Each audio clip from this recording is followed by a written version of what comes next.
Ujian terbuka, program doktor, Fakultas Ekonomika dan Bisnis Universitas Gadjah Mada, bagi Saudara Promovendus Galuh Mira Saktiana akan segera dimulai.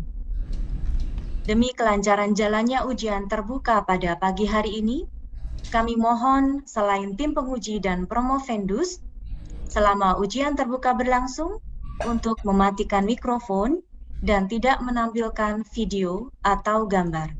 Terima kasih. Assalamualaikum warahmatullahi wabarakatuh. Salam sejahtera bagi kita semua. Waalaikumsalam warahmatullahi wabarakatuh. Om Swastiastu, Namo Buddhaya, salam kebajikan. Ketua Tim Penguji, Bapak Bayu Sutikno MSM PhD, Wakil Dekan Bidang Akademik dan Kemahasiswaan, Fakultas Ekonomika dan Bisnis Universitas Gadjah Mada, membuka ujian terbuka. Assalamualaikum warahmatullahi wabarakatuh. Dengan mengucap Bismillahirrahmanirrahim, warahmatullahi wabarakatuh. ujian terbuka bagi Saudara Galuh Mira Saktiana dengan ini dinyatakan dibuka. Terlebih dahulu saya akan membacakan ketentuan ujian terbuka doktor dengan sistem daring pada hari ini.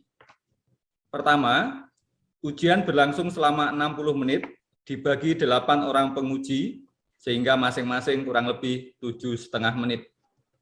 Lama ujian dihitung sejak promotor mulai mengajukan pertanyaan. Pemberian waktu kepada penguji diatur dan dikelola oleh ketua tim penguji. 2. Pertanyaan supaya diajukan satu persatu dan tidak 3 atau 4 pertanyaan sekaligus, termasuk tidak A, B, C, D. Ketiga, pertanyaan dimulai oleh promotor, ko-promotor, tim penilai, dan terakhir tim penguji. Selanjutnya, saya perkenalkan tim penguji ujian terbuka doktor bagi Saudara Galuh Mira Saktiana. Tim penguji terdiri atas 1. Bapak Profesor Basu Swasta Darmesta, MBA PhD, selaku promotor dan anggota. 2. Bapak Dr. Sahid Susilo Nugroho, MSc, ko-promotor sebagai anggota. 3. Ibu Dr. Sari Winahyu, Siswo Miharjo MBA, ko-promotor sebagai anggota. 4. Ibu Yulia Arisnani Widyaningsih, MBA PhD, tim penilai sebagai anggota. 5. Bayu Sutikno MSM PhD, tim penilai sebagai anggota. 6. Ibu Dr. Diana Eliawati MM, tim penilai sebagai anggota. 7. Ibu Dr. Suci Paramita Sari Syahlani MM, tim penguji sebagai anggota. 8. Bapak Profesor Dr. Anton Agus Setiawan MSI, tim penguji sebagai anggota. Tadi sudah diperkenalkan bahwa saya selaku tim penilai dan juga Wakil Dekan Bidang Akademik dan Kemahasiswaan Fakultas Ekonomika dan Bisnis Universitas Gadjah Mada sebagai ketua sidang. Selanjutnya saya persilakan Bapak Profesor Basu Swasta Darmesta MBA PhD selaku promotor untuk memperkenalkan calon doktor, dilanjutkan dengan memberikan pertanyaan-pertanyaan yang sulit, Prof. Basu. Monggo, Prof. Basu. Baik, ya. Bismillahirrahmanirrahim. Assalamualaikum warahmatullahi wabarakatuh. Waalaikumsalam warahmatullahi wabarakatuh, Bapak.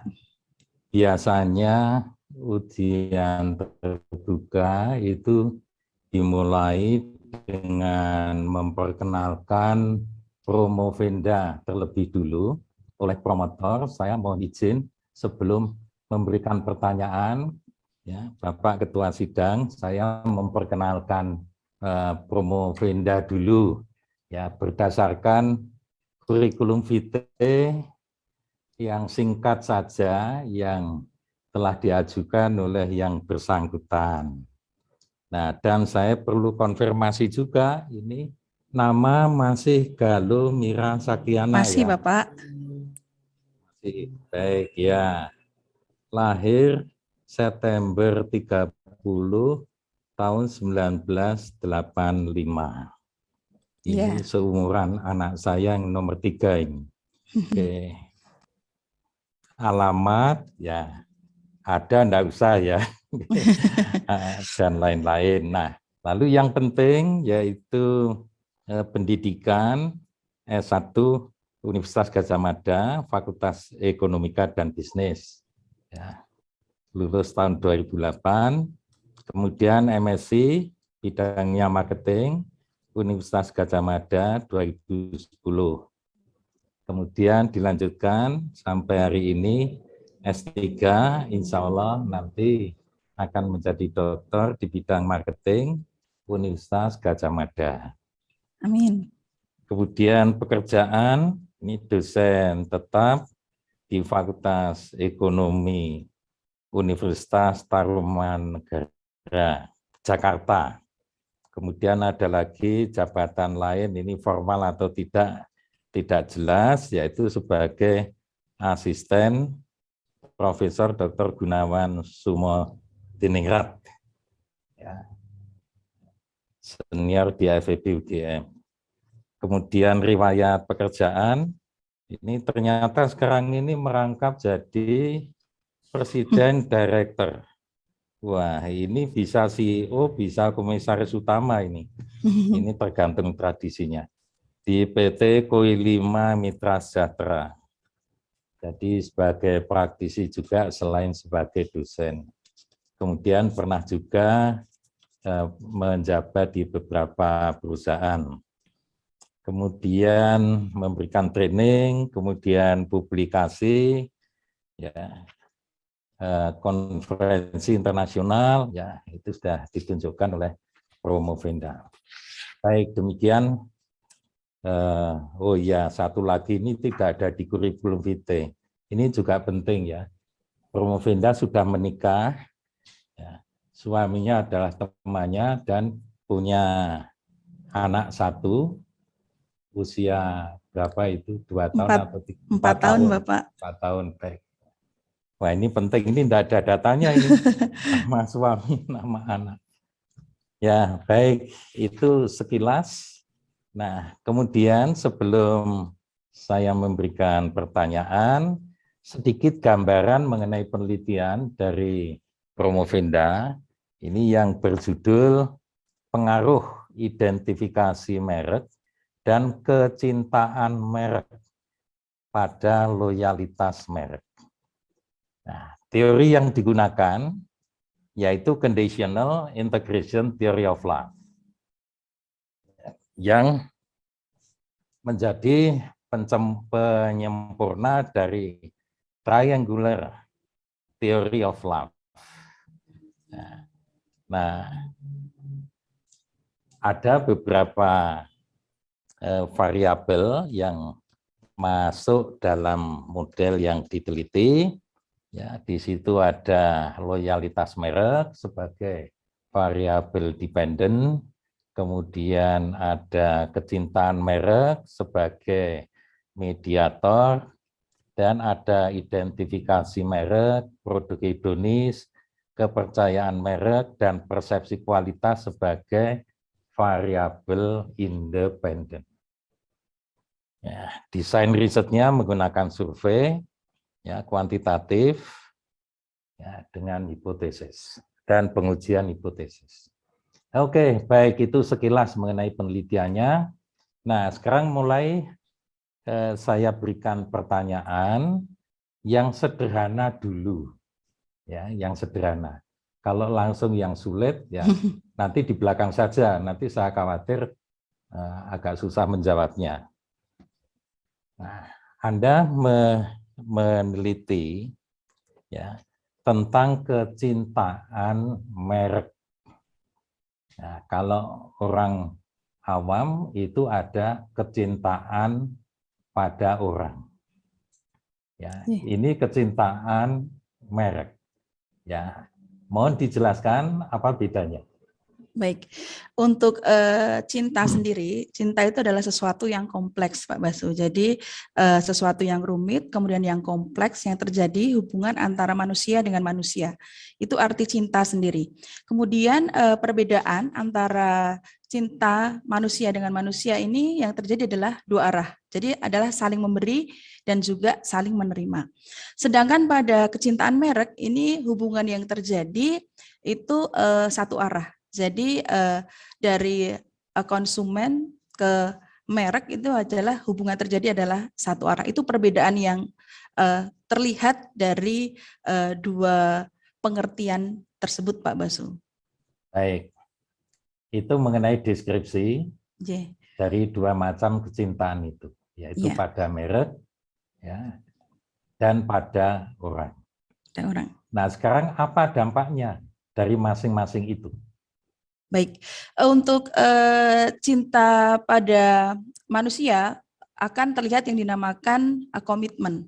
Sama juga dengan merek, ini juga akan timbul yang namanya loyalitas. Makanya konsekuensi dari kecintaan merek adalah loyalitas, sehingga menimbulkan yang dinamakan komitmen, Pak Basu, seperti itu. Oke, baik.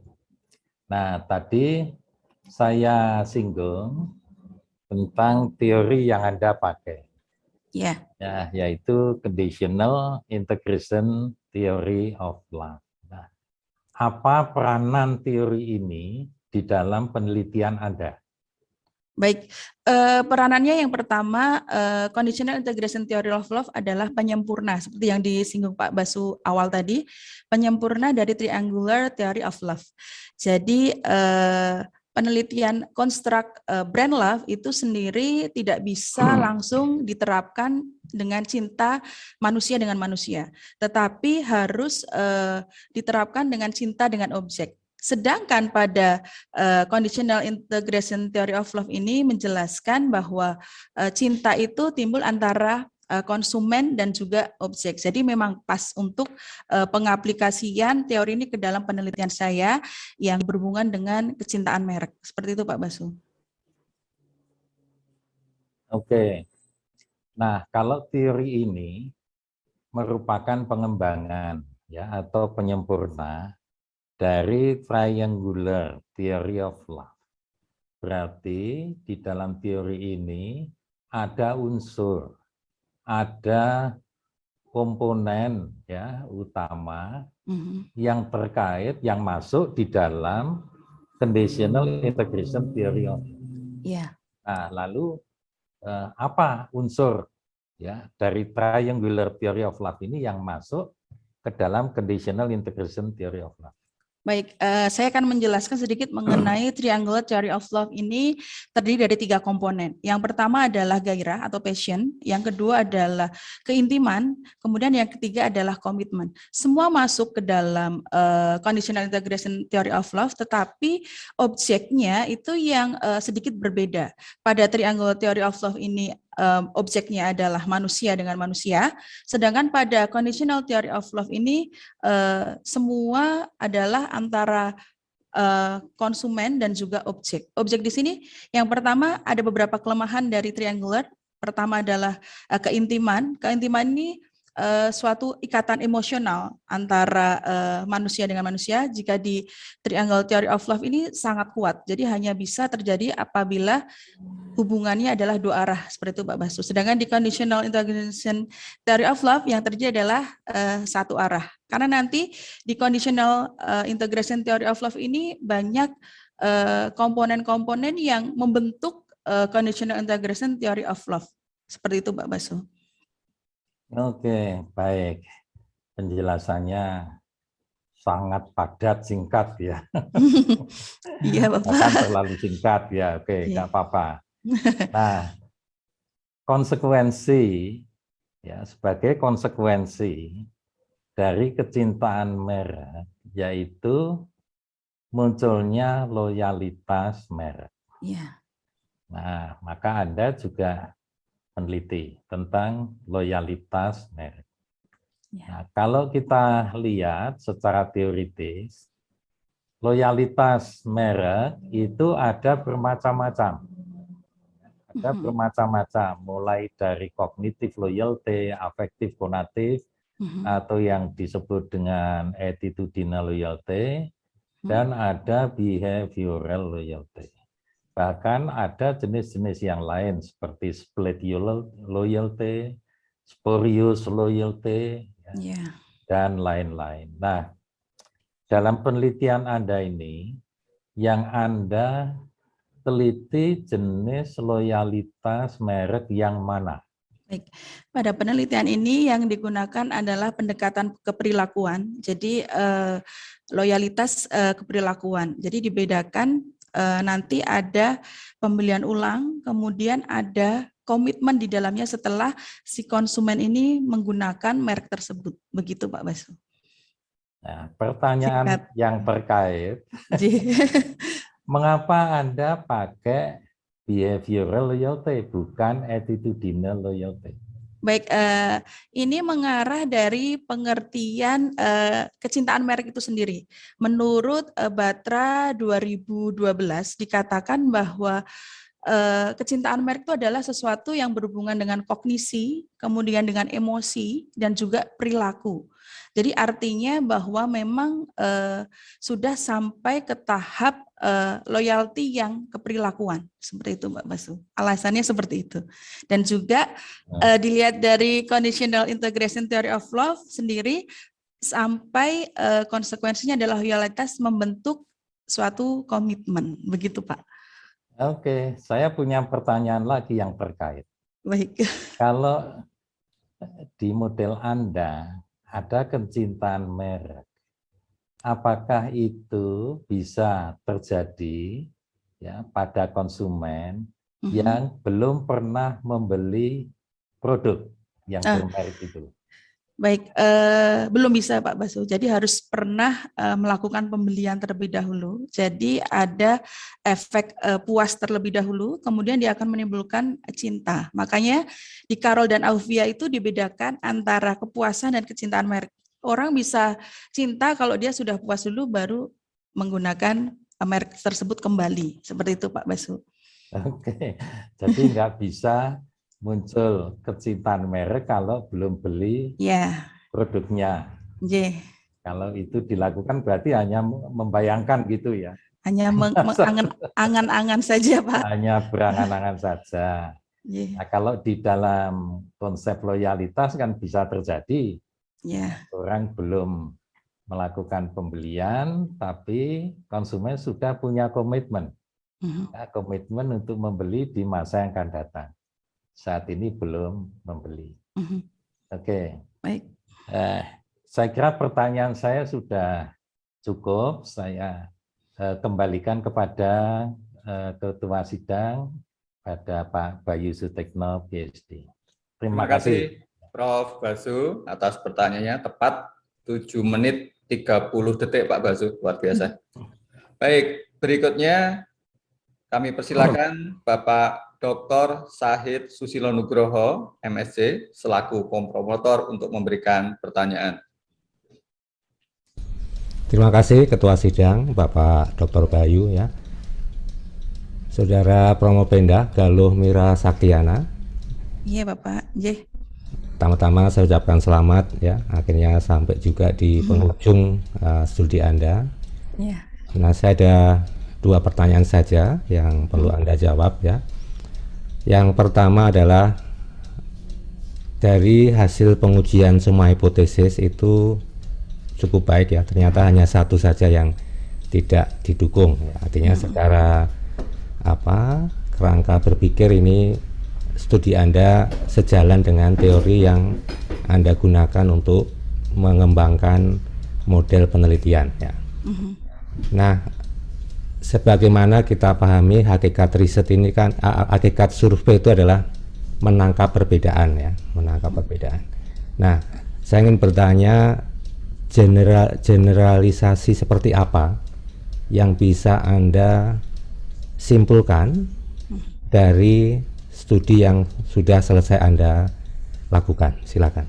Baik, secara keseluruhan saya melihat sebagai celah empiris nih Pak Syahid. Jadi ada 3 celah empiris dalam penelitian saya. Yang pertama, meneliti mengenai identifikasi merek pada kecintaan merek. Di sini ada ketidakkonsistenan hasil dari beberapa peneliti sebelumnya yang menyatakan ada yang signifikan dan juga tidak signifikan. Hasil dari penelitian saya menyimpulkan bahwa identifikasi merek ini berpengaruh positif pada kecintaan merek. Kemudian yang kedua adalah celah empiris yang kedua mengenai identifikasi merek berpengaruh positif pada loyalitas merek. Di sini juga terjadi ketidakkonsistenan beberapa hasil di penelitian sebelumnya juga memberikan hasil adalah konsisten. Kemudian yang ketiga, kepercayaan merek terhadap loyalitas merek ini memberikan hasil yang positif. Ini sama dengan penelitian sebelumnya. Dan ada hal yang menarik secara generalis adalah mengenai produk hedonis. Ini sangat berbeda dengan beberapa penelitian, di antaranya adalah Carroll dan Alvia tahun 2006. Kemudian ada Laurio tahun 2012 menyatakan bahwa produk hedonis ini berpengaruh negatif terhadap loyalitas merek, ternyata tidak terbukti. Itu adalah secara generalisir seperti itu, Pak Syahid. Oke, baik. Nah, pertanyaan kedua, saya tidak menemukan narasi mengenai implikasi praktis ya. Ya ini tidak masalah karena ini adalah basic research ya. Nah, tapi bisa jadi publik juga penasaran sebetulnya apa implikasi praktis yang bisa Anda sampaikan untuk kepentingan best practice strategi pemasaran. Ya, silakan. Baik, melihat dari objek penelitian dari disertasi saya adalah kamera mirrorless. Kemudian ada beberapa merek yang memang memproduksi produk kamera mirrorless. Di sini sebuah perusahaan harus memperhatikan beberapa hal-hal yang berkaitan dengan menumbuhkan cinta merek kepada merek kamera tersebut. Contohnya yang pertama adalah hasil terbesar dari penelitian saya mengenai kepercayaan merek. Jadi dari total semuanya yang paling berpengaruh adalah kepercayaan merek. Nah, ini dari hal ini bisa memberi masukan kepada perusahaan untuk tetap menjaga kepercayaan dari konsumen untuk tetap memilih produk tersebut dengan cara misalkan dengan hal yang bisa memberikan misal kualitas yang bagus dan juga rasa aman untuk si konsumen, begitu Pak. Jadi kepercayaan merek di sini sangat diperhatikan. Kemudian mengenai yang lain, identifikasi merek juga mungkin pemasar-pemasar ini bisa membidik ke forum-forum atau semacam komunitas-komunitas fotografi di Indonesia untuk dimasuki supaya mereka merasa bahwa menggunakan merek tersebut adalah jati diri dari konsumen tersebut. Begitu Pak Syahid. Oke, baik. Ketua Sidang, saya cukup. Terima kasih. Terima kasih kepada Bapak Dr. Syahid Susilo Nugroho, MSc, untuk pertanyaannya. Berikutnya, kami persilakan Ibu Dr. Sari Winahyu, siswa Miharjo MBA, untuk memberikan pertanyaan. Monggo, Ibu. Nuwun atas kesempatannya, Pak Bayu. Dan pertama, saya mengucapkan kepada Mbak Galuh selamat ya. Ya, Ibu. Terima kasih. Bisa bikin kartu nama baru. Iya. Oke. Pertanyaannya adalah pertanyaan-pertanyaan umum yang biasanya sudah saya ajukan, terutama untuk topik-topik yang terkait dengan cinta merek. Seperti Mbak Galuh sampaikan tadi, cinta merek itu baru lagi kayak menjadi trending issue ya, lagi banyak diteliti. Dan ini sesuatu yang baru, tetapi sekaligus juga rada-rada rumit ini tadi. Nah, saya melanjutkan apa yang telah ditanyakan atau melanjutkan pertanyaan Pak Basu tadi terkait penjelasan tentang sebetulnya dimaksud dengan cinta merek itu apa. Perbedaannya dengan cinta dengan manusia ini tadi. Terus Mbak Galuh menyatakan, oh kalau yang namanya merek itu bukan dua arah, cuma satu arah. Kalau saya apakah itu artinya kayak cinta bertepuk sebelah tangan. Atau sampai kemudian di halaman 27, Promovenda juga menuliskan bahwa cinta merek itu bukan cinta yang nyata. Nah, kan lalu jadi nggak konsisten kan? Bukan cinta yang sebenarnya, terus cinta yang kayak apa ini tadi? Nah, itu mungkin bisa dijelaskan. Apakah lalu kalau bukan cinta yang sebenarnya, terus masih relevankah disebut sebagai cinta? Dan itu ya kalau cinta bertepuk sebelah tangan, apa ya bisa lanjut ini tadi? Apa bisa kemudian orang bisa merasakan ini tadi loh? Ya tak lanjutin aja apa? Dengan keterpaksaan atau gimana sih? Baik. Saya akan mengaritkan dulu apa itu sebenarnya kecintaan merek. Saya mengambil dari Batra tahun 2012 dikatakan bahwa kecintaan merek itu adalah sebuah konstruksi yang tinggi yang dialami konsumen, di dalamnya meliputi kognisi, kemudian emosi, dan juga perilaku yang diatur konsumen di dalam prototipe mentalnya. Nah, ini adalah arti dari kecintaan merek tersebut, Ibu. Kemudian, sedangkan untuk cinta manusia, ini lebih ke hubungannya antara manusia satu harus ada harus ada manusia satu dengan manusia yang lain. Jadi perbedaannya kalau untuk yang merek misalkan seperti ini. Apabila merek itu melukai si konsumen, dia akan memberikan suatu dampak yang mungkin tidak akan membeli lagi. Tetapi kalau manusia ini lebih ke cinta dua arah ini akan melihat ketiga tadi, ada keintiman, kemudian ada yang dinamakan passion, gairah, kemudian yang ketiga adalah komitmen. Jadi lebih hubungannya itu lebih ke dua arah begitu, Ibu. Kalau yang merek itu lebih ke satu arah. Seperti itu, Bu Yuke. Terima kasih. Tadi kan menyatakan ada passion, komitmen, dan apa? Gairah. Apa? Gairah passion.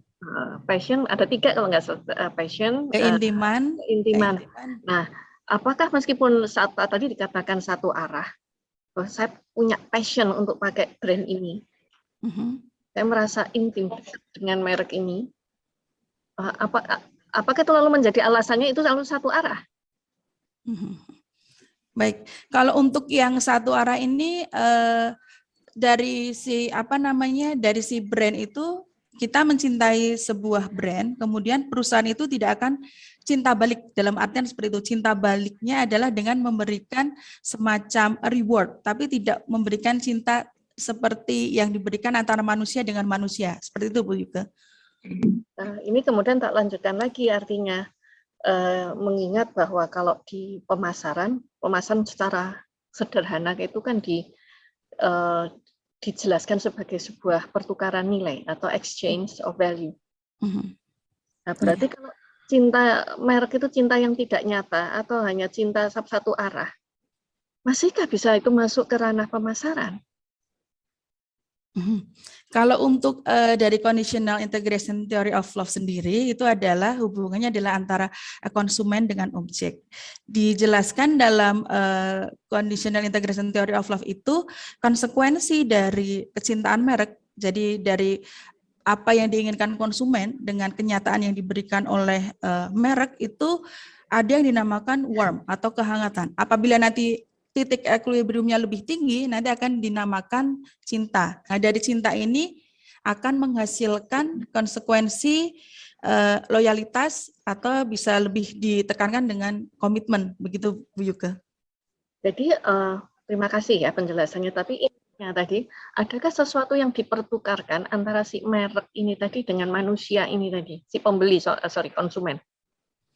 Ada, tentu saja ada, karena itu apa? Secara ringkas saja, Bu Galuh. Oke, secara ringkas ya yang diberikan adalah value-nya, nilai dari merek tersebut ke konsumennya. Jadi apakah dia itu berfungsi atau manfaatnya itu memberikan yang bagus atau tidak dari merek tersebut. Dan menimbulkan pembelian seperti itu dan pengulangan pembelian.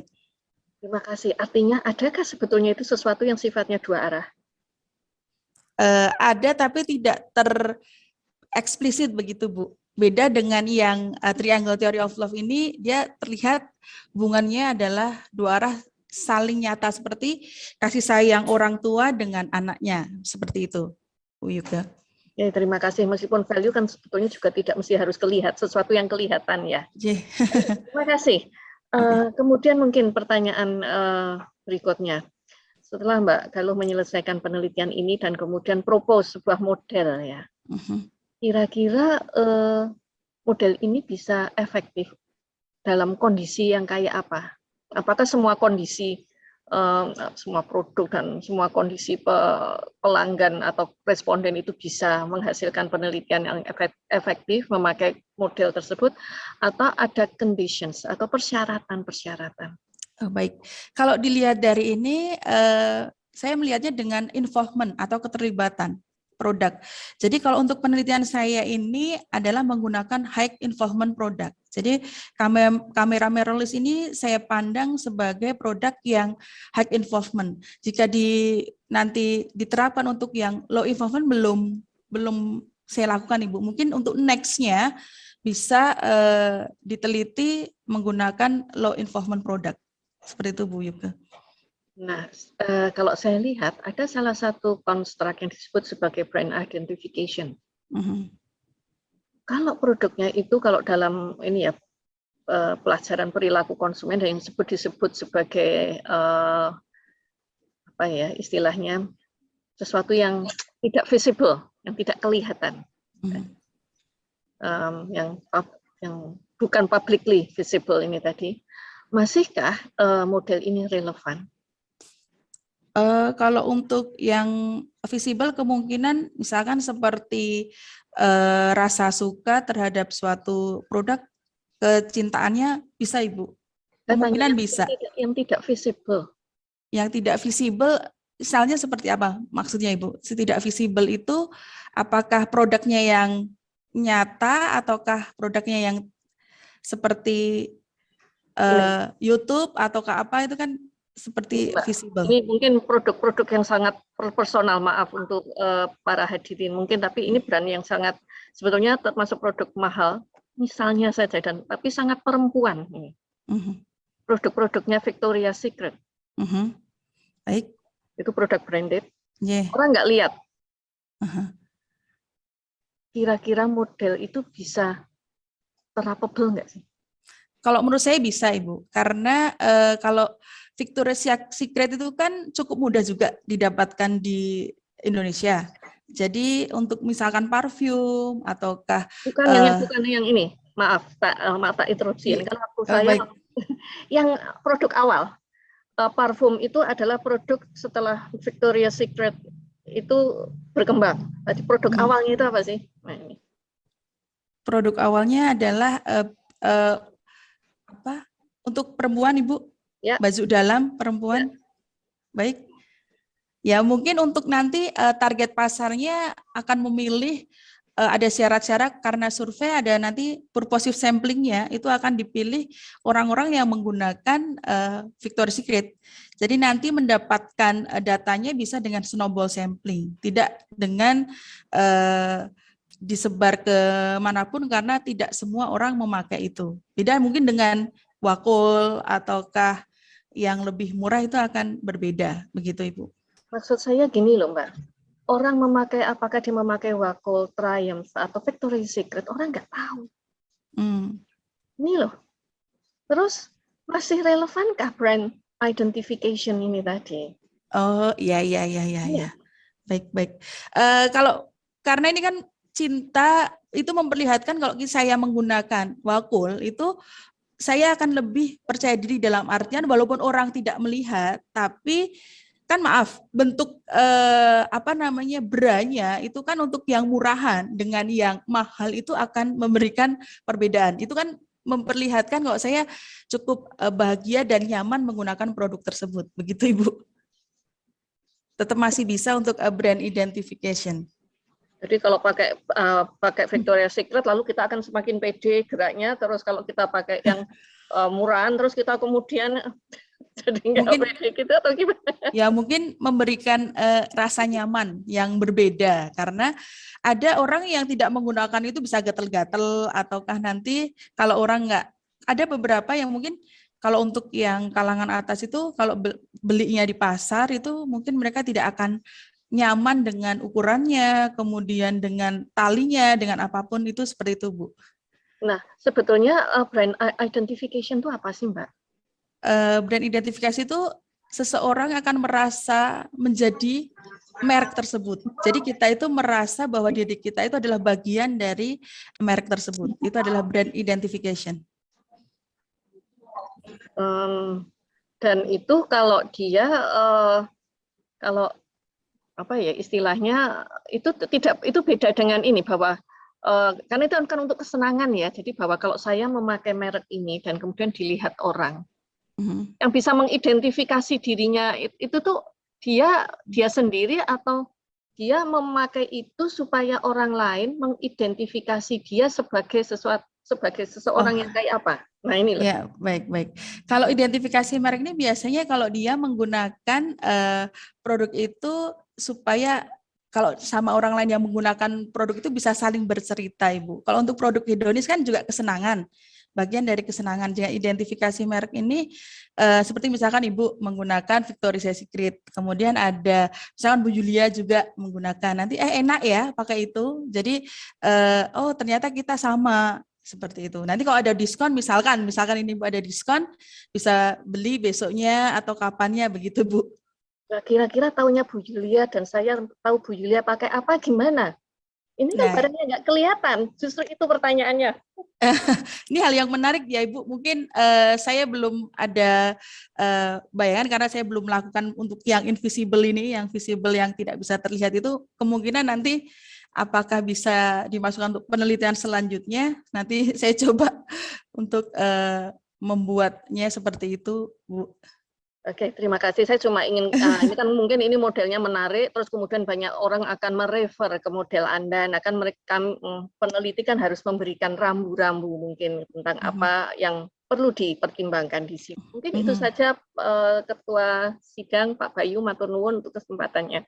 Baik, terima kasih Ibu Dr. Sari Winahyu, siswa Miharjo MBA. Berikutnya kami persilakan Bapak Profesor Dr. Anton Agustiawan, MSI. Monggo, Prof. Anton. Bismillahirrahmanirrahim. Assalamualaikum warahmatullahi wabarakatuh. Waalaikumsalam. Selamat untuk Mbak Galuh Mirah Saktiana sudah sampai di tahapan ini. Dan mohon izin juga bagi untuk Ketua Sidang Pak Bayu dan juga Pak Promotor Prof. Basu. Saya lancang untuk tanya dulu karena ada agenda setelah ini yang tidak bisa saya tinggalkan. Baik, saya akan mulai pertanyaan. Yang pertama, apa alasan Mbak Galuh untuk menaruh variabel yang masuk ke kelompok personal shopping value ya, yaitu utilitarian dan juga hedonis ini sebagai sebuah variabel, karena saya baca dalam tujuan untuk dari sisi teori kan intinya adalah pada loyalty, kemudian kecintaan pada merek. Silahkan dijelaskan. Baik. Melihat dari model conditional integration theory of love, Pak Anton, bisa dilihat pada halaman 37 ini dikatakan bahwa level integrasi yang diinginkan dalam diri itu dibentuk dari beberapa unsur. Yang pertama adalah kesenangan, kemudian kelangsungan hidup, yang ketiga kebutuhan sosial, kemudian harga diri, kemudian aktualisasi diri, dan juga makna eksistensi. Nah, saya memposisikan produk hedonis ini adalah di bagian untuk kesenangan, karena produk hedonis di sini bukan produk hedonis seperti yang pembedaan antara utilitarian dan produk hedonis, tapi di sini adalah persepsi. Jadi persepsi yang memperlihatkan bahwa apabila menggunakan produk itu akan menimbulkan yang namanya kesenangan, kemudian kebahagiaan, kemudian rasa nyaman karena berhubungan dengan hobi, begitu Pak Anton. Jadi saya menempatkan produk Indonesia adalah salah satu variabel independen yang juga ternyata dari hasil penelitian mengatakan bahwa produk hedonis ini berpengaruh positif pada kecintaan merek, begitu Pak Anton. Oke, pada sisi ini demikian penjelasannya. Tapi kemudian saya lihat ada variabel lain yaitu persepsi kualitas. Dan ini saya hubungkan tadi yang ditanyakan oleh promotor Prof. Basu, bahwa ini kan di behavioral loyalty ya, sudah di level itu behavioral loyalty. Artinya berarti tadi disampaikan juga oleh Mbak Galuh bahwa berarti orang sudah experiencing, sudah pernah beli, sudah mengevaluasi produk ini, ya, produk kamera mirrorless-nya tadi. Asumsinya ketika itu berarti dia paham sekali dengan atribut merek, karena persepsi kualitas tentu kalau dengan produk seperti ini mesti atribut produknya dia paham ya, tentang misalnya lensa dan lain sebagainya. Nah ini padahal respondennya adalah penghobi, bukan fotografer profesional. Nah ini kan ada, menurut saya ini ada semacam kontradiksi begitu, bahwa ketika itu diukur yang ditanya adalah mereka yang penghobi sebagian besar. Nah, silahkan dijelaskan, mungkin kontradiksi saya ini salah. Oh, baik, terima kasih Pak Anton. Kalau untuk yang persepsi kualitas ini adalah dikatakan di sini di Conditional Integration Theory of Love, persepsi kualitas itu ada di level integrasi yang diinginkan dalam diri. Jadi persepsi kualitas adalah salah satu variabel yang saya gunakan di samping keinginan intrinsik tadi yang berhubungan dengan kesenangan, kelangsungan hidup, dan juga aktualisasi diri. Nah, pada persepsi kualitas ini adalah berdiri sendiri. Dia adalah nanti dikaitkan atau diintegrasikan dengan keinginan intrinsik, jadi yang dinamakan level integrasi yang diinginkan dalam diri. Mengapa menurut saya tidak ada kontradiksi, karena kenapa? Karena persepsi kualitas ini hanya saya hubungkan atau ke hipotesisnya adalah hanya ke kecintaan merek, tetapi tidak dihubungkan langsung dari persepsi kualitas ke loyalitas merek. Begitu, Pak Anton. Ya, artinya ketika orang mengevaluasi kualitas ini, apakah ada kemungkinan dia sebenarnya nggak ngerti tentang ya, karena kualitas kan berarti kalau kita lihat di produk kamera kan paham tentang tadi ya. Saya sendiri nggak ngerti sih, saya bukan orang yang bisa fotografi, tapi bayangan saya kan dia ngerti tentang jenis kamera, pencahayaan dan lain sebagainya. Dan ini kan bukan jadi definisi antara sekarang apa mungkin definisi antara fotografer profesional yang untuk hobi itu kira-kira keahliannya apa sama gitu ya. Oke, baik. Kalau untuk hobi sendiri, memang penelitian ini harus memberikan sampel atau mensyaratkan bahwa orang itu harus yang pertama memiliki hobi kamera. Tidak diperlihatkan antara apakah itu dia mempunyai pekerjaannya sebagai fotografer ataukah dia hanya orang biasa, tapi memang tidak dibedakan, Pak Anton. Jadi nanti kalau misalkan saya bedakan, nanti akan mendapatkan sesuatu yang bias karena semuanya nanti fotografer semua. Tapi saya secara umum begitu, Pak Anton. Ya, mungkin nanti dijelaskan di dalam respondennya ya, bahwa ini yang dimaksud dengan fotografer hobi itu tidak menggunakan tidak mata pencahariannya bukan di bidang fotografi itu. Ya. Oke, kemudian pertanyaan berikutnya, saya jadi tergelitik dengan simpulan di keterbatasan penelitian Mbak Galuh, karena di situ menurut saya sih Mbak Galuh tidak mengeksplor sesuatu yang sebenarnya lebih banyak diekspor di situ. Yang dilihat tadi dari high involvement ya, ada pilihannya ini diteliti di high involvement. Bukankah itu adalah pilihan peneliti? Pertanyaan saya. Baik, ini sebagai pilihan karena begini Bapak, keterbatasannya adalah karena hanya memperlihatkan untuk yang kamera mirrorless yang high involvement. Sedangkan untuk yang low involvement ini saya jadikan keterbatasan karena memang saya tidak melakukan penelitian seperti itu, Pak Anton. Jadi memang itu keterbatasan dari penelitian saya, tidak memasukkan, tidak sama dengan Carol dan Avia dan peneliti-peneliti lain yang menggunakan low involvement. Karena di Carol dan Avia, kemudian di di Aydin, Unal dan Aydin juga menggunakan produk low involvement seperti itu. Jadi saya hanya sebagai pembeda dari si Carol dan Alvia jenis produknya, high involvement dan juga low involvement. Begitu Pak Anton. Iya, kalau saya sih sebenarnya lebih prefer Anda mengeksplor tadi hedonik dan utilitariannya tadi untuk dijadikan keterbatasan, dan itu yang bisa diekspor ke depan ya. Tapi itu pilihan peneliti. Ya, selanjutnya di model ya. Di model di chi-square nilai chi-square-nya saya lihat 1.400 sekian. Padahal tadi diharapkan kecil itu biasanya kan mendekati ke 100. Mendekati 100, iya. Ya. Apakah yang pertama, bagaimana komentar Anda tentang ini?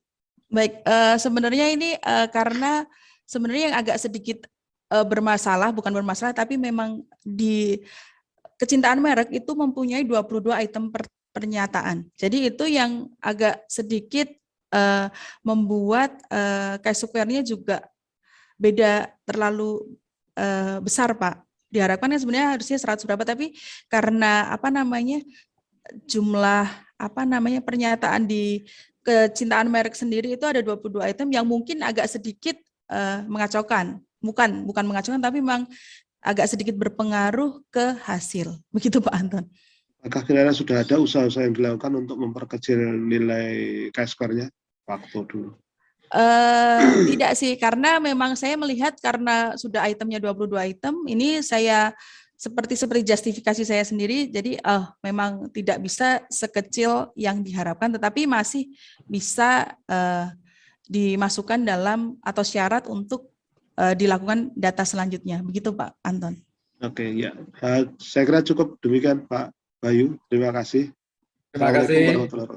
Waalaikumsalam warahmatullahi wabarakatuh. Terima kasih Bapak Profesor Dr. Anton Agustiawan, MSI. Berikutnya kami persilakan Ibu Yulia Arisnani Widyaningsih, MBA, PhD, untuk memberikan pertanyaan. Monggo, Ibu Dr. Yulia. Terima kasih Bapak Ketua, Pak Dr. Bayu. Selamat ya Bu Galuh sampai di tahap ini. Tadi ada beberapa pertanyaan yang menggelitik memang terkait dengan cinta merek ini tadi ya.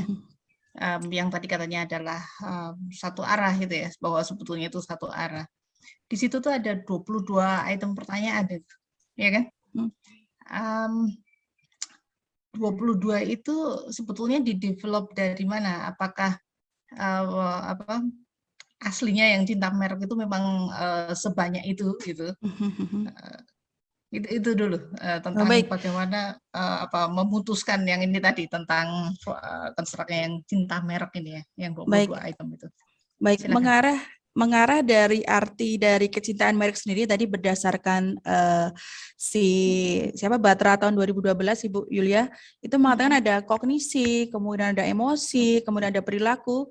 Kemudian saya memilih item pernyataan atau pertanyaan itu dari Albert dan kawan-kawan tahun 2009. Jadi saya menyikronkan arti dari kecintaan merek itu sendiri dengan pernyataan dalam Albert dan kawan-kawan.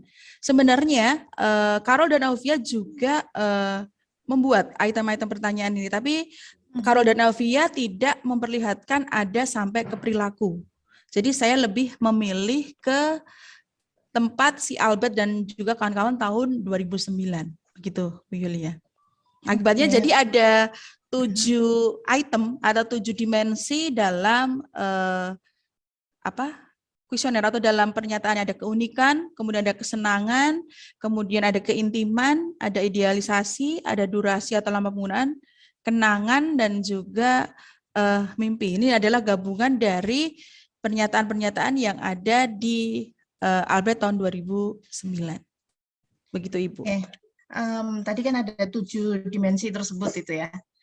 Bagaimana kaitannya 7 dimensi tersebut dengan yang tadi kognitif, emosi, dan perilaku?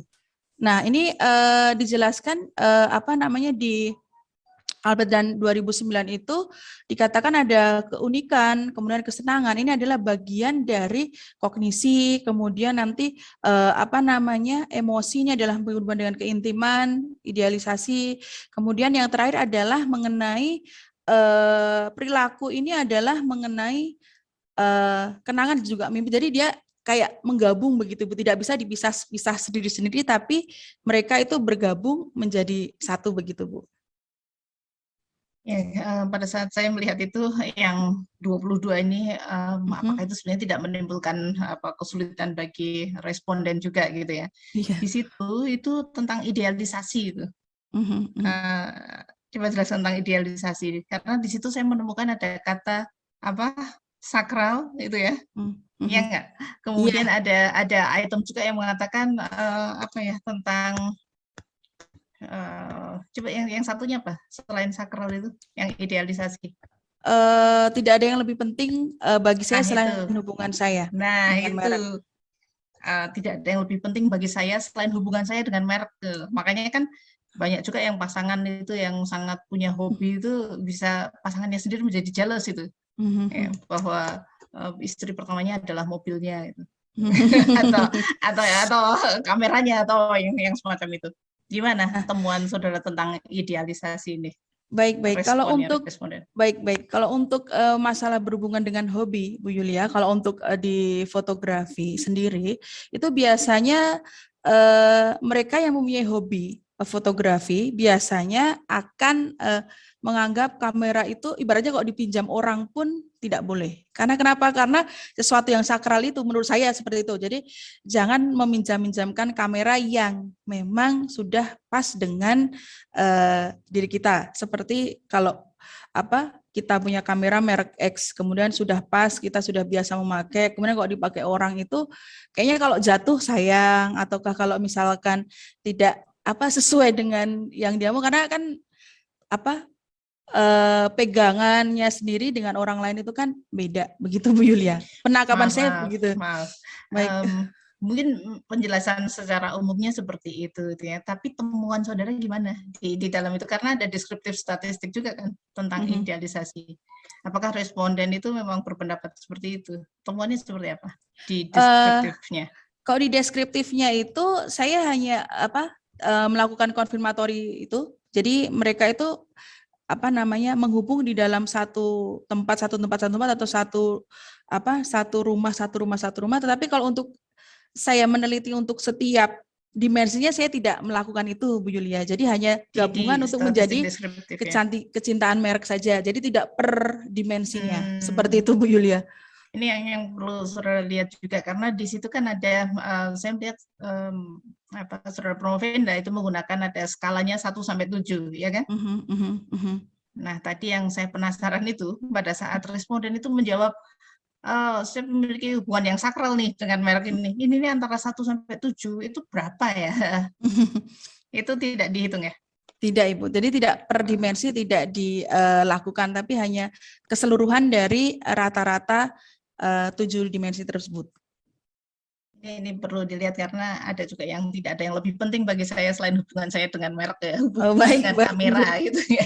Untuk itu penelitian bisa jadi bahan-bahan karena saudara sudah memiliki datanya ya, tinggal diolah, siapa tahu bisa menjadi publikasi atau apa. Nah, pertanyaan saya berikutnya adalah mengapa menggunakan 7 bukan 5? Saya memilih menggunakan 7 itu lebih kelihatan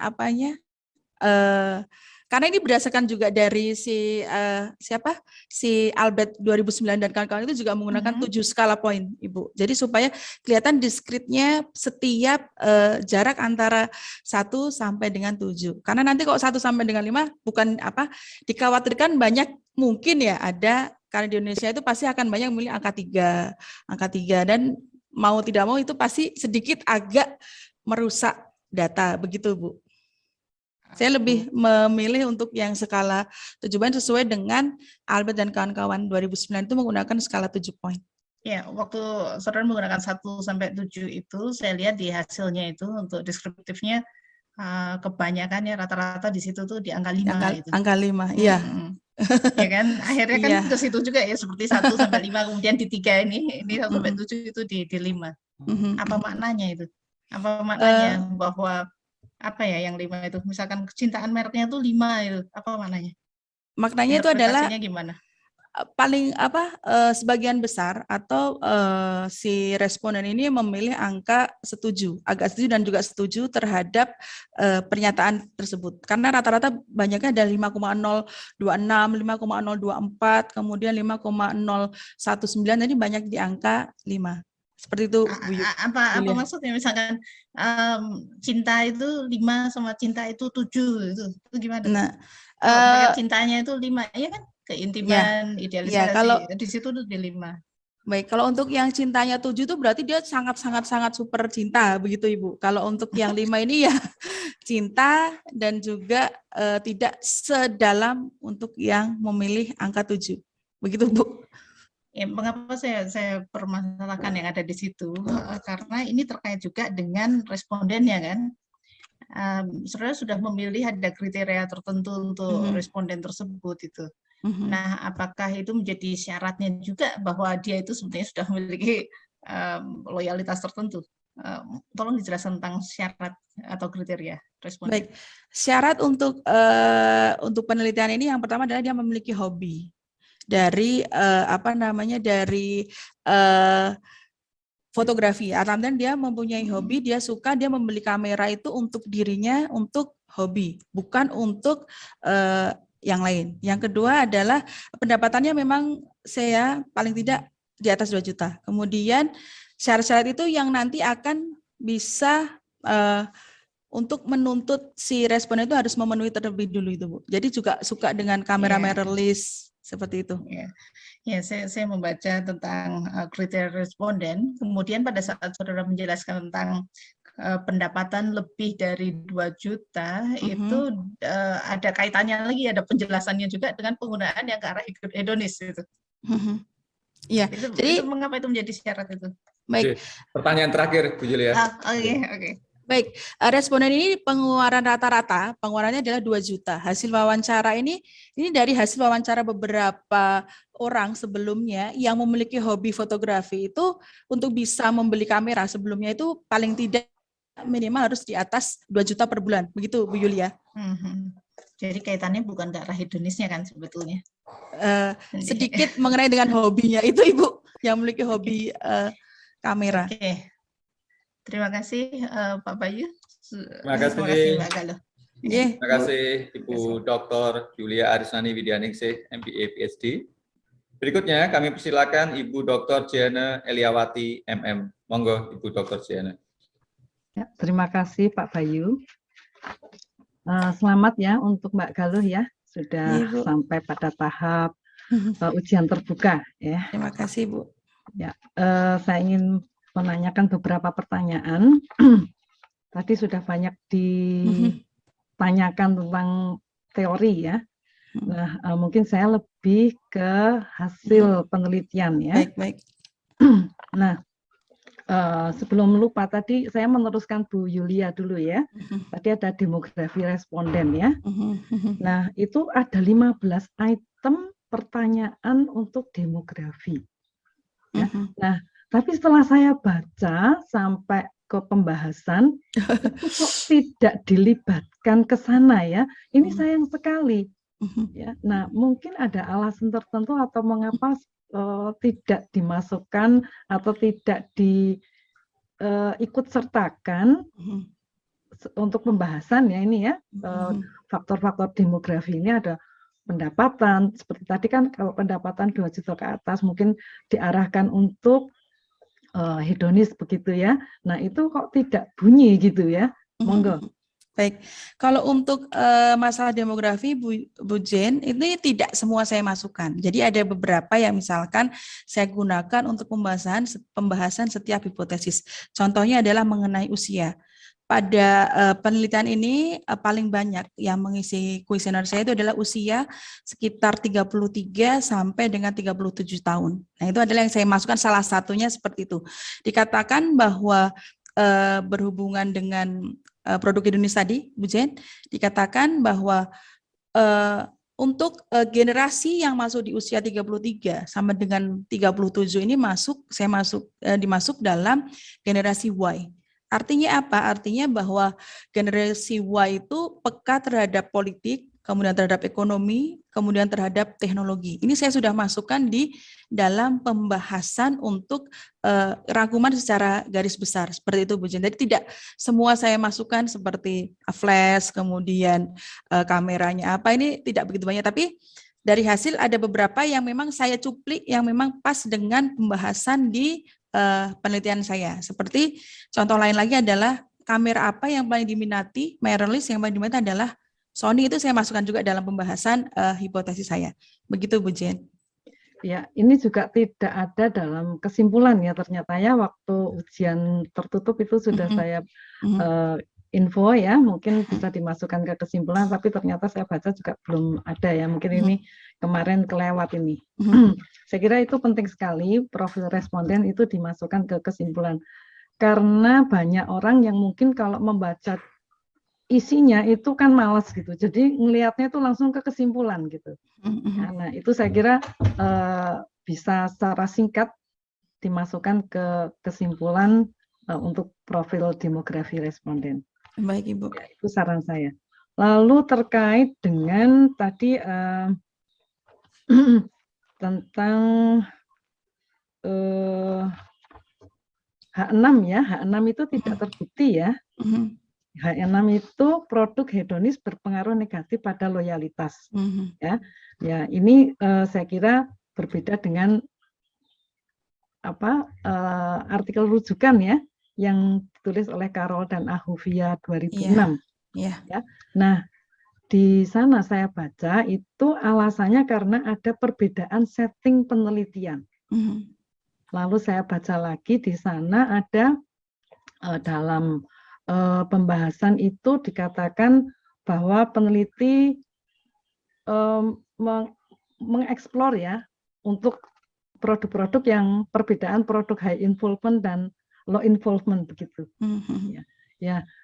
Menurut saya sebetulnya kalau ada artikel-artikel mungkin atau penelitian-penelitian sebelumnya yang secara empiris itu mungkin bisa yang sama ya, yang arahnya sama dengan penelitian yang sudah dilakukan oleh Bu Galuh ini, itu barangkali bisa digunakan sebagai pembahasan di sana ya, untuk melengkapi pembahasan ya. Tapi saya lihat belum ada bukti empiris yang masuk ke sana, yang ditulis di situ ya.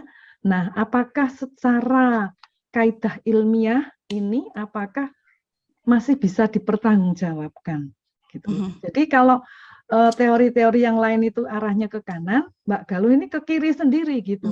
Ya, nah ini seperti apa? Silahkan. Baik Ibu. Ini yang menjadi menarik dalam penelitian ini, Bu Jen. Jadi hampir semua penelitian itu mengatakan bahwa produk hedonis ini tidak berpengaruh negatif terhadap loyalitas merek karena memang diacu dari si Carol dan juga Ahuvia tahun 2006. Kebetulan memang tidak ada yang mendukung penelitian mengenai bahwa berpengaruh positif, ini belum ada yang meneliti. Jadi hasil saya ini memang lain mungkin karena memang setting penelitiannya, bedanya adalah mengenai high involvement dan juga low involvement begitu Ibu. Jadi memang semuanya mengatakan ada beberapa penelitian yang digunakan itu hasilnya adalah Chowdhury juga tahun 2018 mengatakan produk hedonis itu berpengaruh negatif terhadap loyalitas merek. Jadi saya memang belum ada acuan yang menyatakan tidak berpengaruh negatif begitu Bu Jen. Maksud saya mungkin ini baru dugaan sementara ya, belum ada bukti empiris yang lain gitu. Ya, baru ada. Saya mengatakan apakah secara kaidah ilmiah ini masih bisa dipertanggungjawabkan. Kalau saya sih karena ada perbedaan hasil setting ya, jadi karena setting high involvement dan low involvement ini masih bisa dimasukkan dalam model dan juga hipotesis karena saya mengikuti si Carol dan Ahuvia itu berpengaruh negatif terhadap loyalitas, sedangkan saya mengatakan tidak berpengaruh negatif. Saya sebatas itu, Bu Jen. Ya, mungkin ada faktor-faktor lain yang belum digali gitu maksudnya ya, yang masih belum termasuk dalam penelitian ini. Nah, itu mestinya yang perlu digali untuk dieksplor lagi gitu. Apakah mungkin karena tadi yang banyak dibahas itu tentang respondennya begitu ya, respondennya yang dari tadi Prof. Basu mengatakan bahwa yang diteliti itu orang-orang Prof. Basu atau Pak Sahid ya tadi ya yang mengatakan kalau responden yang dibidik itu bukan yang profesional tapi yang yang hedonis gitu ya. Nah, padahal hedonis ini juga banyak banyak faktornya gitu ya. Salah satu yang belum dieksplor itu juga teknologi. Baik. Padahal anak-anak milenial yang diteliti oleh Mbak Bu Galuh, anak-anak konsumen milenial ini itu lekat sekali dengan teknologi, tapi di sini tidak dieksplor. Nah, barangkali itu ya. Baik. Apakah mungkin apa yang bisa dijelaskan oleh Promovenda? Baik, kalau untuk teknologi sendiri ya saya mungkin nanti Bu untuk penelitian selanjutnya. Tapi kalau penjelasan mengenai hedonis ini, teknologi ini saya masukkan ke dalam pembahasan yang menyatakan bahwa memang responden dari penelitian saya ini kebanyakan usia 33 sampai dengan 37 tahun yang menyatakan itu adalah masuk ke generasi Y yang memang teknologi itu sangat berperan penting dalam dalam kehidupan mereka. Jadi saya menyarankan juga untuk praktisnya bahwa untuk perusahaan-perusahaan kamera mirrorless itu harus mengikuti zamannya sekarang, misalkan dengan ini saya hanya memisalkan dengan tahan air, kemudian tahan banting, misal ini hanya memisahkan teknologi yang super duper canggih yang bisa digunakan atau dipilih oleh konsumen, begitu Bu Jen? Ya, karena kamera ini kan sekarang udah kalah sama HP ya, kamera HP, kamera HP bisa ada aplikasi yang lebih canggih gitu ya, bisa untuk mentiruskan pipi tembem misalnya, untuk hidung mancung ya, gigi bolong dan seterusnya ya. Itu saya kira kok penting sekali, mungkin bisa dimasukkan tadi kan yang dimasukkan ke dalam penelitian ke depan itu ya, riset ke depan, itu kan hanya law involvement. Nah mungkin teknologi ini juga bisa dimasukkan untuk saran penelitian yang akan datang. Gitu. Baik Ibu, terima kasih Bu sarannya. Saya kembalikan waktunya ke Pak Bayu. Terima kasih Ibu Dr. Diana Eliawati MM. Berikutnya kami persilakan Ibu Dr. Suci Paramitasari Syahlani MM. Monggo Ibu Dr. Suci. Oke, baik, terima kasih Pak Bayu. Mbak Galuh, selamat ya sudah sampai di tahap ini. Saya langsung pada pertanyaan saya. Yang pertama adalah riset loyalitas itu kan sudah banyak sekali ya dilakukan ya, dan mungkin pertanyaan saya yang singkat di sini adalah mengapa Anda memilih topik loyalitas? Baik, saya melihatnya adalah conditional integration theory of love-nya Ibu. Jadi pertama adalah konstruk yang dipilih mengenai brand love. Kemudian brand love ini cocoknya apakah di triangle theory of love ataukah masuk ke conditional integration theory of love. Itu jawaban yang pertama dulu. Kemudian saya memilih yang cocok untuk brand love itu adalah conditional integration theory of love. Dari conditional integration theory of love itu konsekuensi dari kecintaan merek atau brand love ini adalah loyalitas atau menimbulkan yang namanya komitmen, begitu Ibu. Baik. Jadi pemilihannya seperti itu. Ya, karena sebagai konsekuensi ya. Konsekuensi dari brand love itu sendiri.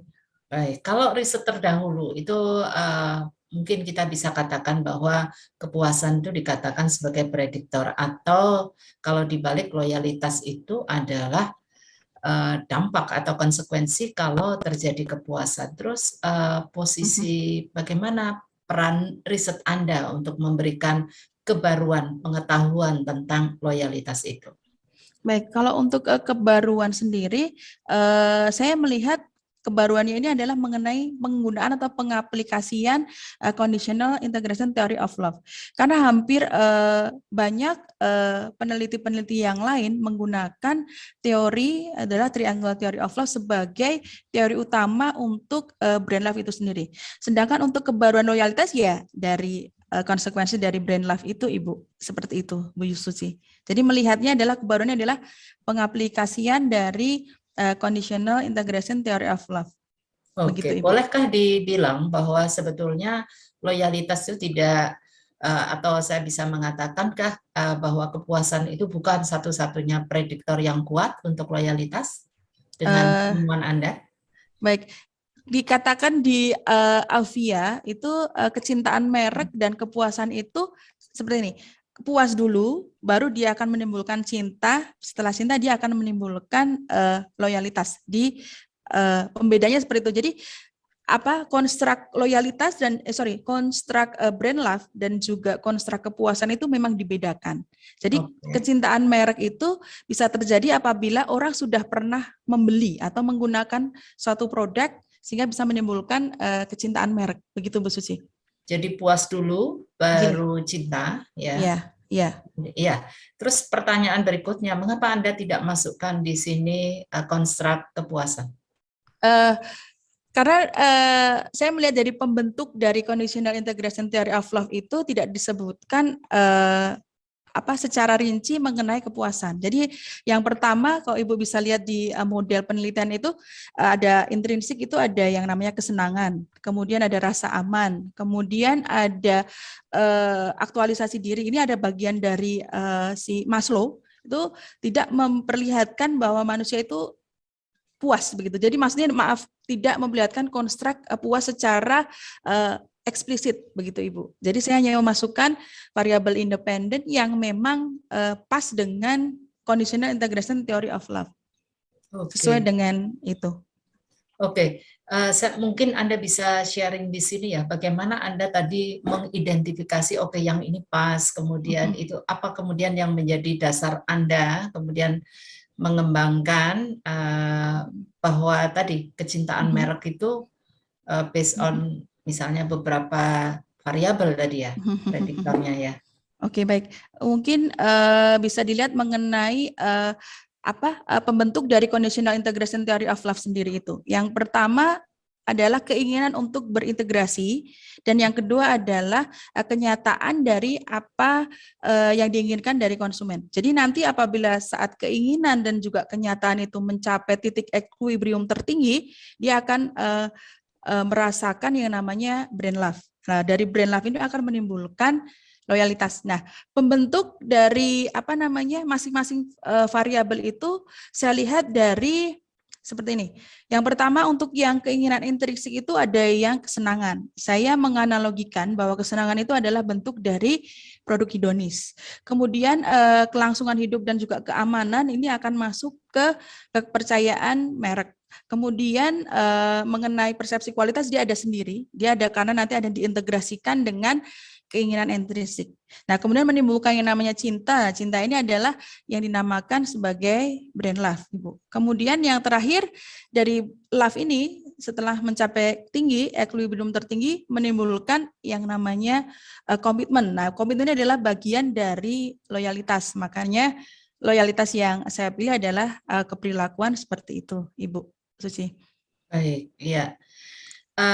Oke, saya langsung ke implikasi riset ya. Jadi Anda itu sudah cukup panjang ya mengembangkan proses Anda mengembangkan model ini cukup panjang. Hanya saya agak sebagai pembaca itu agak terus kecewa gitu ya. Terus di implikasi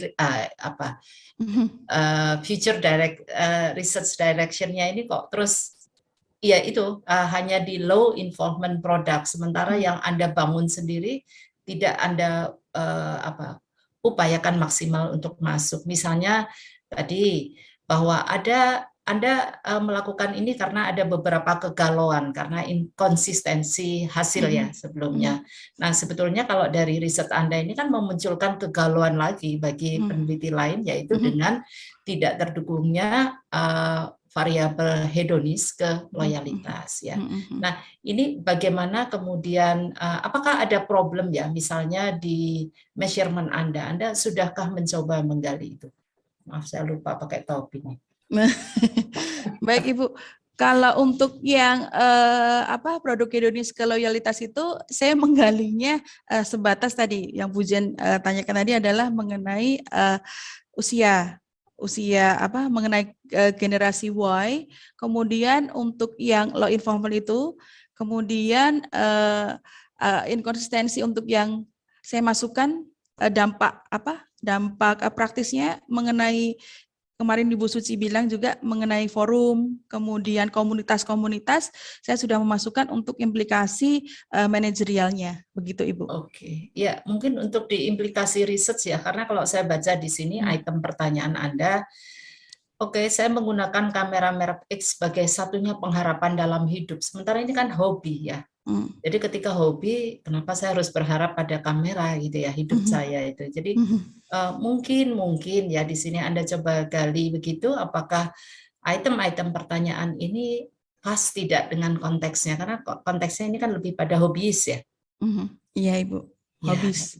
Ya, Baik. itu. Tadi mungkin kaitannya dengan pertanyaan Bu Yuke juga, bahwa mengapa Anda tidak coba ini, masukkan ada sesuatu di hedonis dan loyalitas itu ya, untuk di arahan untuk penelitian yang mendatang ya. Nah, kemudian Anda mengarahkan bahwa ini perlu dilakukan di low involvement product yang saya lihat, tadi Anda juga sudah katakan bahwa ini sudah dilakukan oleh peneliti-peneliti sebelumnya. Nah, mengapa Anda sarankan kembali gitu? Oh iya, maaf Ibu. Nanti saya tambahkan yang untuk teknologi tadi seperti yang diminta oleh Bu Jen, mungkin supaya untuk riset yang mendatang lebih melihat hal lain selain high involvement dan low involvement, begitu Ibu. Ya, tapi pertanyaan saya belum dijawab. Ini baik. Mengapa Anda sarankan untuk low involvement? Karena sebetulnya Anda lakukan di high involvement product ini untuk mengisi kekosongan itu. Nah, sekarang Anda balik lagi sarankan itu, atau mungkin Anda melihat modelnya berbeda atau seperti apa? Saya melihatnya nanti mungkin bisa juga ditambahkan berhubungan dengan varietas. Jadi pencarian variasi mungkin nanti hubungannya dengan low involvement. Penelitian sebelumnya memasukkan variabel pencarian variasi atau variety seeking itu berhubungan dengan low involvement. Saya lupa tidak menuliskan variety seeking yang berhubungan dengan low involvement, begitu Ibu. Ya, jadi dengan kata lain, ketika ini diterapkan di low involvement product, berarti perlu modifikasi juga ya? Perlu modifikasi dengan variety seeking itu Ibu. Oke, baik. Saya rasa cukup Pak Bayu, terima kasih. Terima kasih Ibu Dr. Suci Paramitasari Syahani MM. Bagaimana rasanya? Saudara Galuh sudah dicecar dengan sebenarnya. Mau minum dulu? Sudah Pak, tadi sudah minum banyak.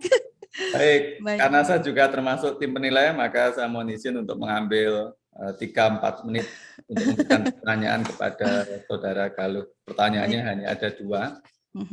Nomor 1, di tahun 2022 ini memang masih relevan ya, tentang cinta, gitu, apalagi kecintaan merek, gitu, melihat perilaku konsumen hari ini tuh apakah cinta itu masih sesuatu konstruk yang relevan ya dalam kaitannya dengan merek.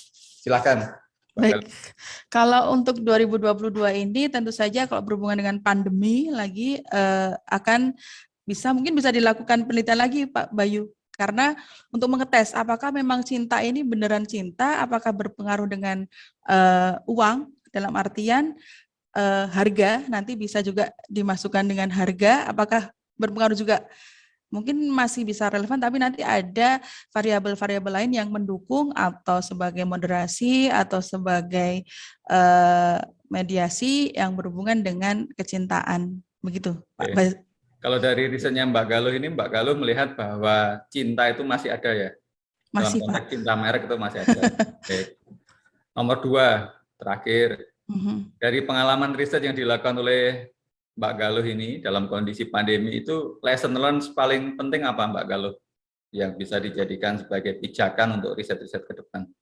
Yang jelas adalah untuk pencarian data, Pak Bayu. Ini sangat berpengaruh sekali karena untuk pengisian secara daring dan juga luring ini walaupun tidak berbeda, tetapi memang harus perlu yang namanya reminder karena ada beberapa responden itu hanya melihat pada saat mengisi, responden hanya dilihat saja tapi tidak dikliknya itu Pak.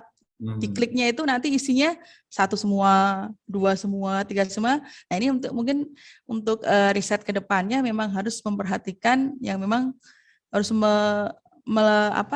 menyebar line atau menyebar link itu harus cukup banyak supaya mendapat data yang memang akurat begitu Pak Bayu. Harus mencari orang-orang yang punya kecintaan terhadap listener gitu ya. Iya. Baik, Dari saya cukup, Saudara Galuh Mira Saktiana. Baik, untuk memberikan waktu bagi tim penguji dalam menentukan hasil ujian, maka dengan ini ujian terbuka bagi Saudara Galuh Mira Saktiana dinyatakan ditunda. Tim penguji keluar dari forum ujian terbuka untuk melakukan yudisium. Kami mohon kepada tim penguji untuk memasuki forum yudisium pada ruang breakout room. Tim penguji memasuki forum ujian terbuka.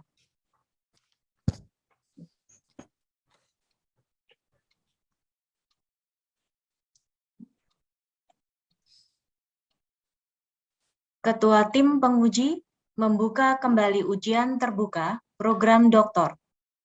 Ujian terbuka bagi Saudara Promovendus Galuh Mira Saktiana dinyatakan dibuka kembali. Ketua tim penguji memberitahukan hasil ujian terbuka. Saudara Promovendus Galuh Mira Saktiana, setelah tim penguji mempertimbangkan hasil ujian Saudara, maka dengan ini Saudara dinyatakan lulus dengan predikat sangat memuaskan. Terima kasih, Pak. Ketua tim penguji atas nama Rektor Universitas Gadjah Mada menyerahkan hasil yudisium dan ijazah kepada doktor baru. Penyerahan ijazah virtual dilakukan dengan menampilkan ijazah versi virtual. Saudara Galuh Mira Saktiana, atas nama Rektor Universitas Gadjah Mada, kami serahkan ijazah kepada Saudara.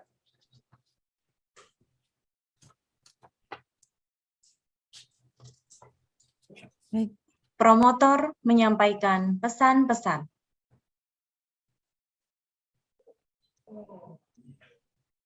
Oke, bismillahirrahmanirrahim. Assalamualaikum warahmatullahi wabarakatuh. Waalaikumsalam warahmatullahi wabarakatuh. Para peserta yang terhormat, Ketua Sidang, para anggota penguji, para kopromotor, seluruh tamu undangan. Di sini ada Pak Franky, ya, Kaprodi S1 Manajemen FEB Untar, Ibu Ida Puspitowati, Sekprodi 1 Prodi Manajemen FEB Untar, Ibu Lidiawati Sulaiman, Sekprodi 2 Prodi Manajemen FEB Universitas Tarumanegara. Dalam daftar ada Bapak Rektor, ada Bapak Dekan, ada Ibu Kepala Jurusan Manajemen, tapi kelihatannya tidak hadir dalam forum ini. Juga yang saya hormati, ini Direktur PT Koi 5 Putra Mandiri, Ibu Mira Ningrum Sumaryono.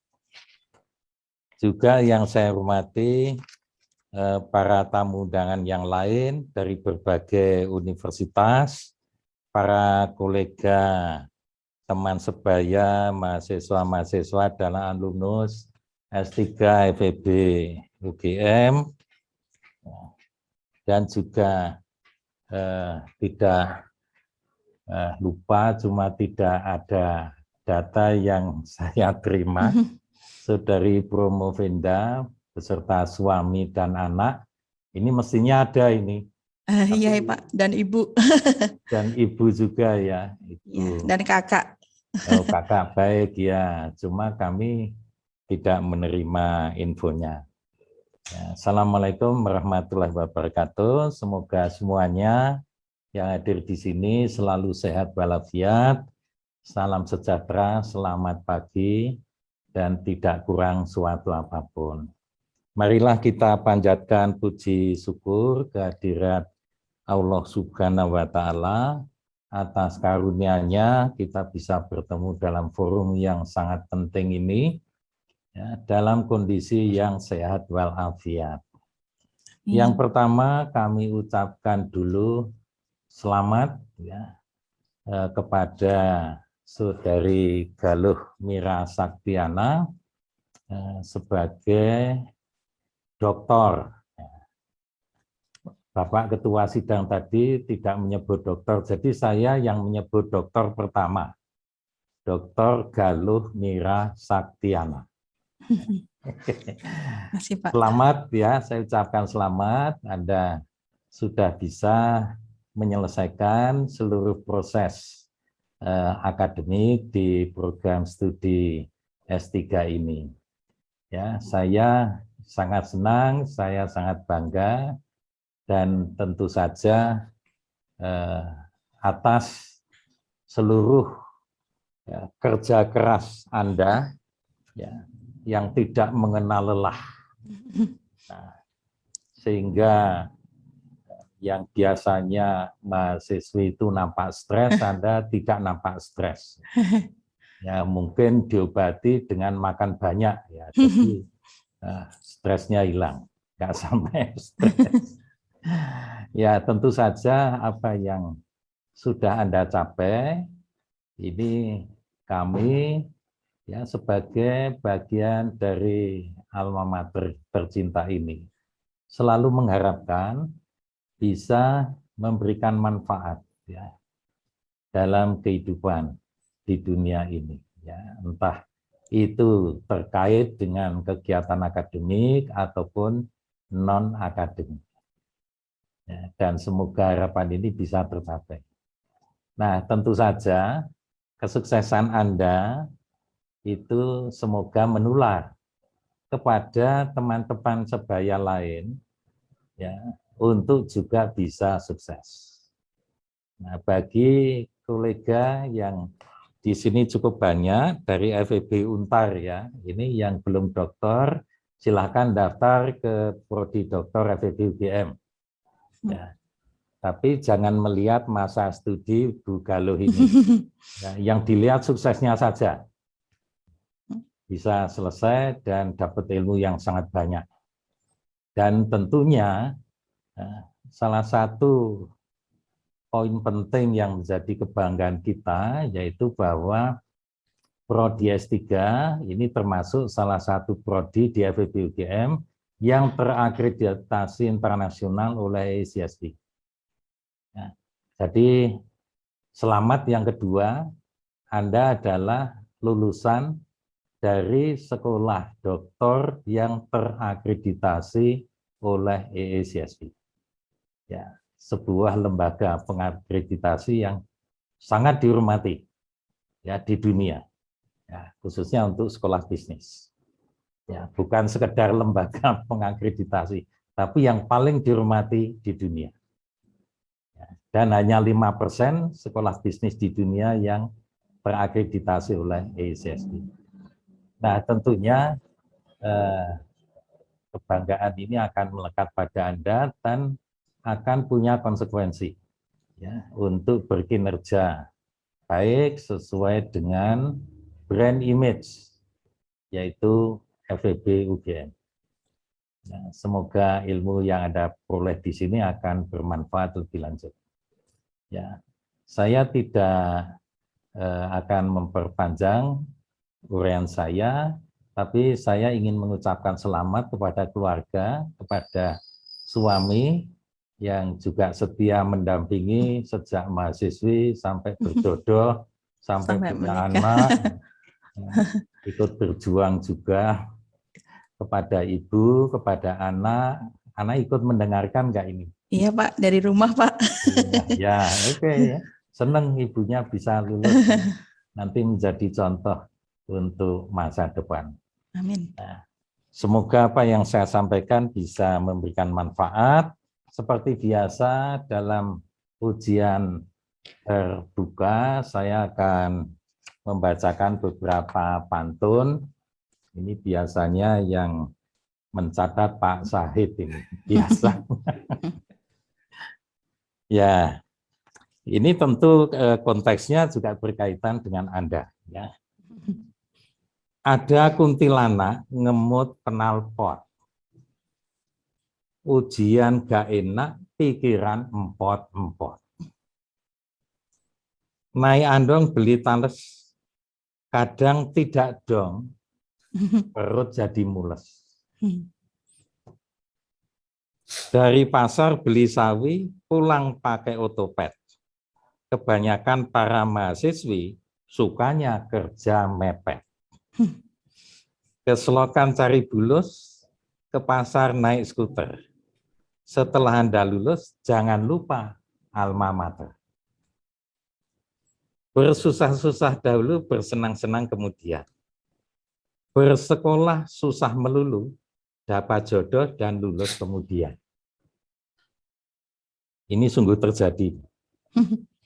Membasmi hama pakai predator, biarpun sekolah lama, yang penting lulus doktor.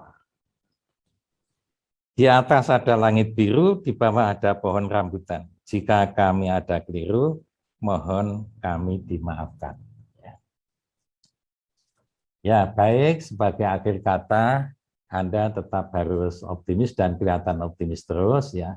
Orang tidak akan bertanya berapa lama Anda sekolah di prodi doktor. Tapi orang akan bertanya Anda lulusan dari mana. Ya, orang tidak akan bertanya berapa IP Anda. Tapi Anda lulusan dari mana. Ya. Jadi jangan khawatir dan semoga Anda bisa berkinerja ya, yang bermanfaat untuk masyarakat.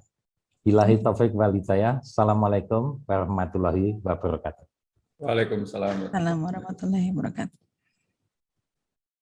Ketua Tim Penguji menutup ujian terbuka program doktor. Sebelum ujian terbuka ini ditutup, dengan ini diberitahukan bahwa Saudara Galuh Mira Saktiana adalah doktor ke-5.382 yang lulus ujian di Universitas Gadjah Mada dan ke-308 yang lulus ujian di Fakultas Ekonomika dan Bisnis Universitas Gadjah Mada. Dengan mengucap hamdalah alhamdulillahirabbil alamin, dengan ini ujian terbuka dinyatakan ditutup. Tim penguji dipersilakan memberikan ucapan selamat kepada doktor baru dengan dimulai oleh ketua sidang yang pada kesempatan hari ini juga sebagai tim penilai. Kepada Bapak Bayu Sitikno MSM PhD, kami persilakan. Terima kasih Mbak Riana. Untuk Dr. Galuh Mira Saktiana, senyumnya sudah lebih lebar dibandingkan jam 9 tadi. Iya Bapak. Ada 2 pesan dari saya jika diperkenankan. Nomor 1, cintailah alma matermu ini di program studi S3 FEB UGM. Salah satu bukti kecintaanmu adalah jangan lupa publikasi bersama dengan tim promotor khususnya ya. Jadi ini nanti akan saya tagih. Yang pertama. Yang kedua, belajar dari Prof. Basu, singkat saja. Buah tomat, buah pepaya, profisiat kepada Dr. Galuh Mira Saktiana. Matur nuwun, Pak Galuh. Terima kasih, Pak. Terima kasih. Selanjutnya kepada Profesor Basu Swasta Dharmesta MBA PhD, kami persilakan. Ya, oke. Ya, tadi sudah saya sampaikan, ya kembali lagi saya ucapkan selamat ya untuk berkiprah selanjutnya. Ya, selesai sekolah bukan akhir dari semua proses, tapi baru awal dari sebuah proses untuk sukses. Ya, selamat Makasih, ya. Pak. Makasih, Pak. Selanjutnya kepada Dr. Sahid Susilo Nugroho MSc, kami persilahkan. Oke, terima kasih ya. Pertama selamat kepada Dr. Galuh ya. Pesan saya yang pertama adalah terus belajar karena ini baru start ya, starting point awal. Masih banyak yang harus dipelajari. Stay hungry, stay foolish. Kemudian yang kedua tidak boleh sombong ya dengan gelar doktor ini. Harus bisa madangi bukan belerengi, jadi bisa menerangkan bukan menyilaukan. Terima kasih ya. Terima kasih Pak Sahid. Selanjutnya kepada Dr. Sari Winahyu Siswo Miharjo MBA, kami persilahkan. Mbak Diana, jadi pertama saya menyampaikan selamat sekali lagi kepada Ibu Dr. Galuh, juga selamat kepada keluarga, karena yang namanya sekolah S3 itu bukan proses yang ringan, sehingga keberhasilan seseorang dalam melewati sekolah S3 itu itu merupakan suatu teamwork dengan seluruh keluarga. Jadi juga selamat kepada keluarga. Akhirnya sampai juga pada titik yang dicita-citakan, dan seperti yang lain-lainnya saya kira juga sama bahwa banyak sekali yang masih harus dipelajari, dan bahwa belajar itu bukan proses yang bisa berhenti begitu saja. Itu suatu proses selama hidup, dan jangan lupa untuk tetap membawa nama baik alma mater. Terima kasih, Bu. Itu saja. Selamat sekali lagi, selamat. Turun Pak Bayu. Bu Mbak Riana. Terima kasih, Ibu. Selanjutnya kepada Ibu Yulia Arisnani Widyaningsih MBA PhD, kami persilahkan. Mbak Riana, selamat kepada Dr. Galuh dan sama dengan Bu Yuke. Selamat juga kepada keluarga, karena keluarga sebenarnya sudah berkorban sekian lama ya, dan selamat menikmati kemenangan ini gitu ya, dan selamat berkarya. Terima kasih, Bu. Karya yang berikutnya. Jangan lupa bahagia. Iya. Terima kasih, Mbak Riana. Terima kasih, Ibu. Selanjutnya kepada Dr. Jane Eliawati MM, kami persilahkan. Ya, terima kasih Mbak Riana. Ya, selamat Mbak Galuh ya, sudah lulus dokter ya, Dr. Galuh ya. Saya ikut senang karena peran ganda ini ternyata berat sekali, dan Bu Galuh ini sudah sukses memerankan kedua peran tersebut ya, baik keluarga maupun kuliah ini sukses semuanya. Selamat, ditunggu karya-karya selanjutnya. Terima kasih, Bu. Selanjutnya kepada Dr. Suci Paramita Sari Syahlani MM, kami persilahkan Ibu. Baik, terima kasih Mbak Riana. Selamat Dr. Galuh Mira Saktiana, selamat kepada keluarga dan selamat kepada UNTAR, khususnya Fakultas Ekonomi dan Bisnis Universitas Tarumanegara. Saya juga menunggu karya Anda, dan tentunya ini juga ditunggu oleh Universitas Tarumanegara. Jadi jangan berhenti di sini, dan tadi tetap menjadi bangga dengan alma mater, membawa nama baik alma mater. Terima kasih. Terima kasih, Bu. Belum bisa. Penguji meninggalkan forum ujian terbuka. Ya, dan selamat Bu Galuh. Terima kasih. Sivitas Program Magister Sains dan Doktor Fakultas Ekonomika dan Bisnis Universitas Gadjah Mada. Terima kasih. Mengucapkan selamat dan sukses kepada Dr. Galuh Mira Saktiana, serta mengucapkan selamat kembali dan mengabdi di instansi ini. Terima kasih. Selamat siang. Wassalamualaikum warahmatullahi wabarakatuh. Terima kasih.